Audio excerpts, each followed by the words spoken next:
আমি একজন স্পোর্টসম্যান হিসেবে মনে করি যে আমরা ক্রীড়াঙ্গনেরও একজন অভিভাবককে আমরা হারিয়ে ফেলেছি, যিনি ক্রীড়াঙ্গনকে নিয়ে স্বপ্ন দেখেছেন নির্দলীয়ভাবে, নিরপেক্ষভাবে।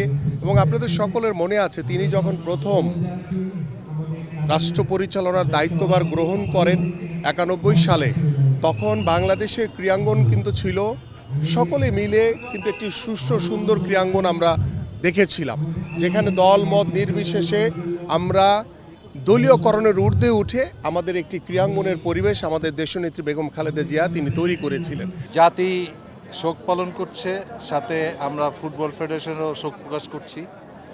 গণতন্ত্রের মা আমাদের কাছ থেকে বিদায় নিয়ে চলে গেছেন। আমরা তার জন্য আল্লাহর কাছে মাগফিরাত কামনা করি, জান্নাতবাসী করুক আল্লাহ। এই নেত্রী আর আসবে না। আমাদের মনে হয় আমাদের জেনারেশন কেন, পরের জেনারেশনও আসলে ভালো, আমরা চাই আসুক, কিন্তু উনি যা করে গেছেন আর যা দিয়ে গেছেন জাতিকে, এটা মনে হয় কেউ আর দিতে পারবে বলে আমাদের মনে হয় না। কারণ অনেক জীবনের সুযোগ সুবিধা উনি পেয়েছেন, কিন্তু কারোর কাছে বিক্রি হন নাই, কারোর কাছে মাথা নত করেন নাই। এটা আমাদের প্রিয় প্লাস পয়েন্ট।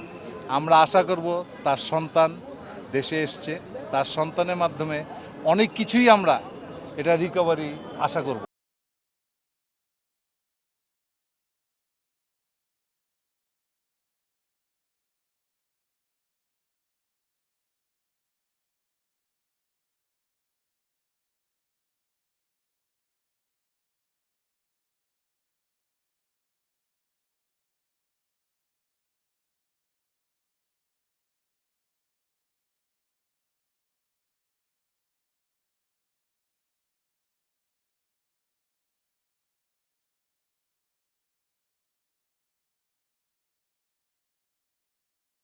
কর্মকর্তা স্বতঃস্ফূর্তভাবে সবাই এখানে অংশগ্রহণ করছে, এই জন্য আমি সবাইকে ধন্যবাদ দিচ্ছি। এবং আপনারা যারা প্রিন্ট এবং ইলেকট্রনিক মিডিয়ার যারা এখানে উপস্থিত হয়েছেন, আমি আমার ক্লাবের পক্ষ থেকে আমি সবাইকে ধন্যবাদ জানাচ্ছি।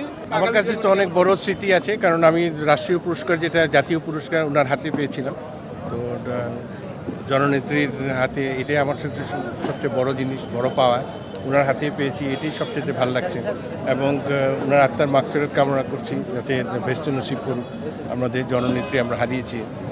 তো ওটা সব কিছু বলবো, আজকে মডার্ন ক্লাব এই শোক মাহফিল করেছিল, এখানে আসতে পেরে যথেষ্ট ভালো লাগছে যে ওনার জন্য একটু দোয়া করতে পেরেছি সবার সাথে একসাথে।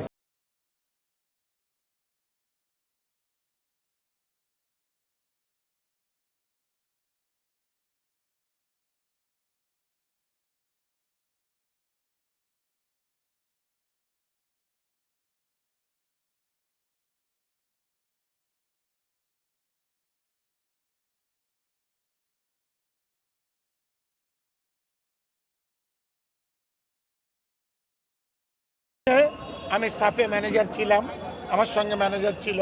সেই ক্ষেত্রে আমরা 2003-এ বাংলাদেশ একমাত্র দল যিনি দেশের মাটিতে সাব চ্যাম্পিয়ন হয়েছিলাম। আমরা ট্রাইবেকারে মালদ্বীপকে পরাজিত করে যখন চ্যাম্পিয়ন হই, তখন আমাদের মাননীয় প্রধানমন্ত্রী বেগম খালেদা জিয়া উনি ওনার প্রধানমন্ত্রীর কার্যালয়ে ডেকে আমাদের অর্থ দান করেছেন, আমাদের গোল্ড মেডেল দিয়েছেন, এবং প্রত্যেক খেলোয়াড়কে, প্রত্যেক অফিসিয়ালকে উনি পূর্বাচলে 5 কাঠা করে জায়গা দিয়েছেন। এটা আমরা স্বর্ণাক্ষরে মনে করব।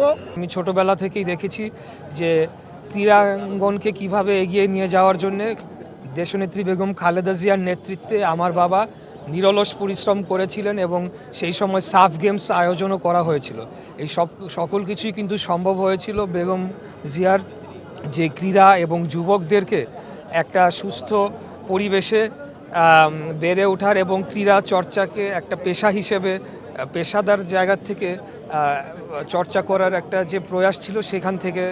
For more updates, subscribe to our YouTube channel and click on the bell icon. Follow us on Facebook and Instagram.